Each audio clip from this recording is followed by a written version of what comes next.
नमस्कार मित्रों।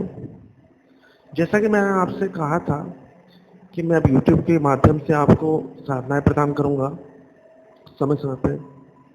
दोस्तों, मुझे समय तो मिल नहीं पाता है, जितना भी समय मिलेगा मैं आपको साधनाएँ बीच-बीच में देता रहूँगा। तो थोड़ा धैर्य धारण करके रखें। और दूसरी बात, आज मैं जो आपको साधना देने जा रहा हूँ, उस साधना को हर कोई जानता है। परंतु उस साधना के प्रति जितनी गलतफ़हमियाँ हैं लोगों के मन में, मैं उस बात को स्पष्ट कर देना चाहता हूँ। और सबसे पहले एक बात और कहना चाहूँगा मित्रों, जिन मित्रों ने मेरे चैनल को सब्सक्राइब नहीं किया है, वो चैनल को सब्सक्राइब कर लें, क्योंकि मैं अब साधना डालना शुरू कर चुका हूँ। आज से मेरी साधना डालना शुरू हो चुका है, तो अब मैं साधना बीच में डालता रहूँगा। तो अगर सब्सक्राइब कर लेंगे तो उनको समय-समय पता लगता रहेगा कि मैं चैनल पे साधनाएँ डाल चुका हूँ। आज की मेरी साधना है कर्ण पिशाचिनी साधना। लोगों का ये मानना है कि कर्ण पिशाचिनी साधना सिद्ध करने के बाद वो जो कर्ण पिशाचिनी होती है उसकी गति बिगाड़ देती है, उसको मैला कुचला रखती है, पूजा नहीं करने देती है, गंदा रखती है और मरने के बाद उसकी गति बिगड़ जाती है। ऐसा हर साधना में नहीं होता है। ऐसा कई इसकी ऐसी-ऐसी कई अलग-अलग प्रकार की विधियाँ दी गई हैं इस साधनाओं में कर्ण पिशाचिनी की, जिसमें कुछ सात्विक हैं, कुछ तामसिक हैं। मैं जो आपको साधना बताने जा रहा हूँ, वो एक सात्विक साधना है। सबसे मुख्य बात ये है, ये साधना मुझे मेरे एक मित्र से मिली थी। उनको किसी साधु संत ने ये साधना दी है।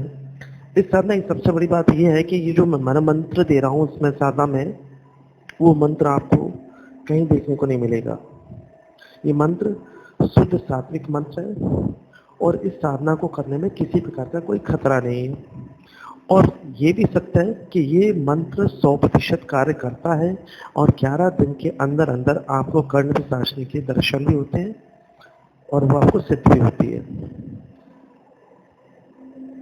तो मेरे उन मित्र ने साधना को किया था, वो बगलामुखी के उपासक हैं। उन्होंने साधना को किया और 10वें दिन उनको कर्ण पिशाचिनी ने किसी विशेष जगह पर आने को बोला। वह 11वें दिन वहाँ पर पहुँचे तो वहाँ पर कर्ण पिशाचिनी आई और उसने वर मांगने को कहा, पर मेरे मित्र ने कहा कि मुझे कोई वर नहीं चाहिए। इस पर वो कुपित हो गई और उसने उनको कई तरह से परेशान करने की कोशिश की, परंतु वो बगलामुखी के उपासक थे तो उन्हें कोई दिक्कत नहीं।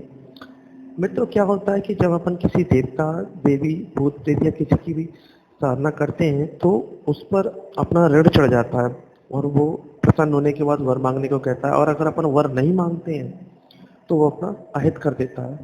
तो जब हम साधना कर रहे हैं तो हमें वर मांग लेना चाहिए, सीधी सी बात है। ये साधना बहुत सरल है।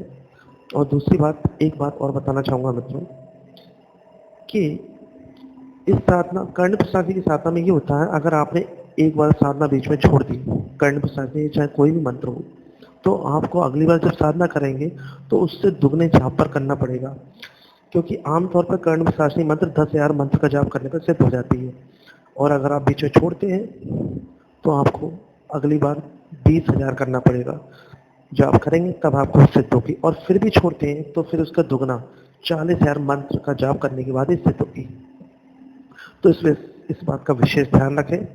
और बाकी मैंने अपने वीडियो के अंदर साधना की विधि, कैसे नियम करनी है, क्या क्या करना है, सब कुछ विस्तृत कर दिया है। और अगर फिर भी आपको कोई दिक्कत आती है तो नीचे कमेंट पर मुझे अपनी बात बता सकते हैं। मेरे पास जो भी संभव होगा मैं आपकी सहायता करने की कोशिश करूँगा। मेरा इसमें अपना कोई भी लाभ नहीं है। बस यही चाहता हूँ कि सब तक मेरी तरफ से साधनाएँ पहुँचें और सही प्रामाणिक साधनाएँ पहुँचें, जो अब तक गुप्त रही हैं और लोगों तक नहीं पहुँच पाई। तो इसी के साथ आज मैं अपनी पहली साधना डालता हूँ और आशा करता हूँ कि आप इस साधना से लाभ उठाएँगे। मेरी बातचीत के दौरान आपको साधना की विधि वीडियो पर डिस्प्ले होती रहेगी, तो आपको उसको देख लेना और बराबर मेरे चैनल पे आते रहिए और साधनाएँ लेते रहिए। धन्यवाद। जय माँ जगदम्बा।